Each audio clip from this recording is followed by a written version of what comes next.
വസുദേവസുതം ദേവം കംസചാണൂരമർദ്ദനം ദേവകീ പരമാനന്ദം കൃഷ്ണം വന്ദേ ജഗദ്ഗുരും.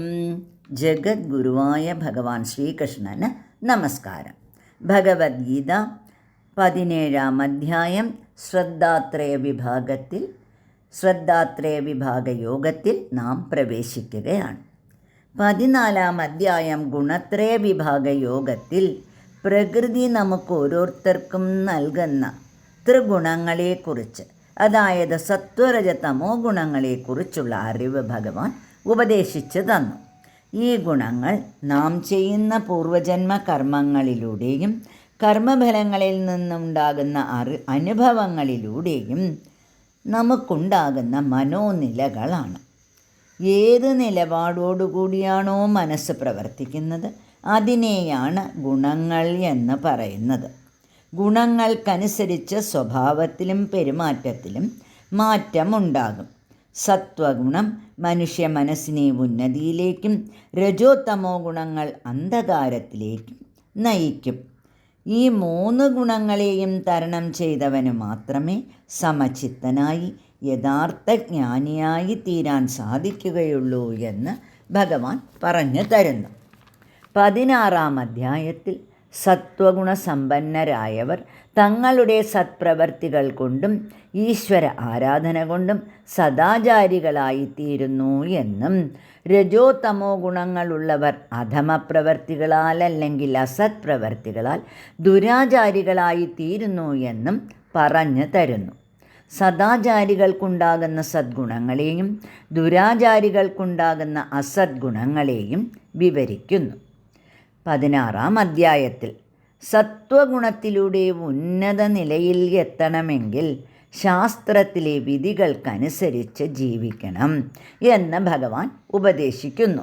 കാമക്രോധ ലോഭങ്ങൾ വെടിഞ്ഞ് മനുഷ്യൻ ആത്മശ്രേയസ്സിന് വേണ്ടി പ്രയത്നിക്കണം എന്ന ആഹ്വാനത്തോടെ ഭഗവാൻ 16-ാം അധ്യായത്തിലെ ഉപദേശങ്ങൾ പൂർണ്ണമാക്കുന്നു.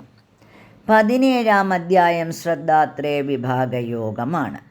പ്രകൃതി ഗുണങ്ങൾക്കനുസരിച്ച് മനുഷ്യ മനസ്സ് വിവിധ കർമ്മങ്ങളിലോട്ട് ശ്രദ്ധയെ തിരിച്ചുവിടുന്നു.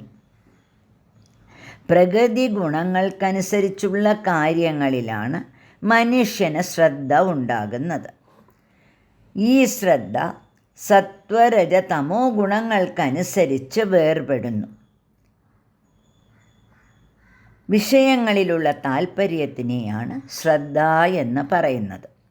സാത്വിക ശ്രദ്ധ, രാജസിക ശ്രദ്ധ, താമസിക ശ്രദ്ധ, ഇങ്ങനെ 3ആയി പിരിച്ച് ഭഗവാൻ നമുക്ക് പറഞ്ഞു തരുന്നു. ശ്രദ്ധയുണ്ടെങ്കിലേ കഴിവ് വികസിക്കുകയുള്ളൂ. സത്വഗുണം തികഞ്ഞവരുടെ ശ്രദ്ധ സമാധാനവും ശാന്തിയും തരുന്ന നല്ല കാര്യങ്ങളെ ശാസ്ത്രവിധികൾക്കനുസരിച്ച് ചെയ്യാൻ പ്രേരിപ്പിക്കുന്നു. രജോ തമോ ഗുണികളുടെ ശ്രദ്ധ നീചമായതും ക്രൂരമായതുമായ കാര്യങ്ങളിലേക്ക് തിരിയുന്നു. ശ്രദ്ധ നല്ലതാണെങ്കിൽ കർമ്മങ്ങൾ നന്മയുള്ളതായിരിക്കും. ശ്രദ്ധ തെറ്റായ മാർഗത്തിലാണെങ്കിൽ കർമ്മങ്ങൾ നീചമായി തീരുന്നു. ഉദാഹരണമായി ഭഗവാൻ പറയുന്നു, സാത്വികന്മാർ ദേവന്മാരെ ആരാധിക്കുന്നു. രജോ ഗുണികൾ രാജസമൂർത്തികളായ രക്ഷസുകളെ പൂജിക്കുന്നു. തമോ ഗുണികൾ പ്രേതഭൂതാദികളെ ആരാധിക്കുന്നു. ആ വിധത്തിലാണ് അവരുടെ ശ്രദ്ധ തിരിയുന്നത്.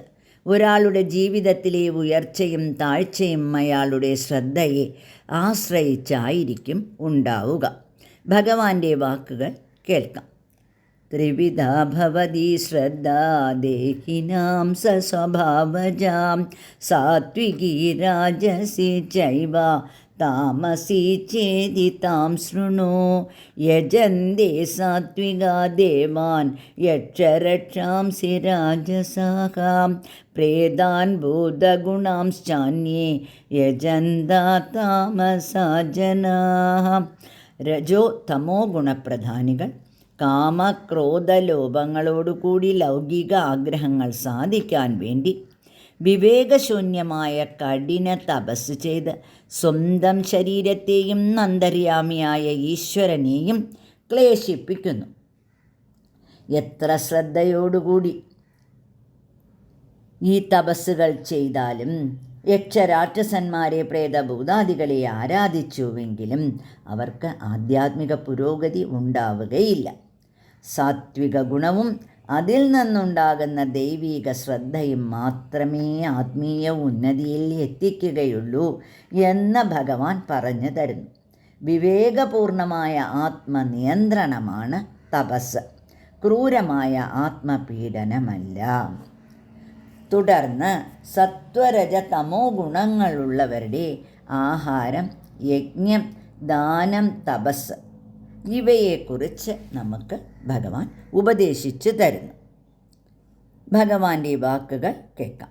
ആഹാരത്വപി സർവസ്യ ത്രിവിധാ ഭവതി പ്രിയാ യജ്ഞതപത്തദാ ദാനം തേഷാം ഭേദമിദം ശൃണു.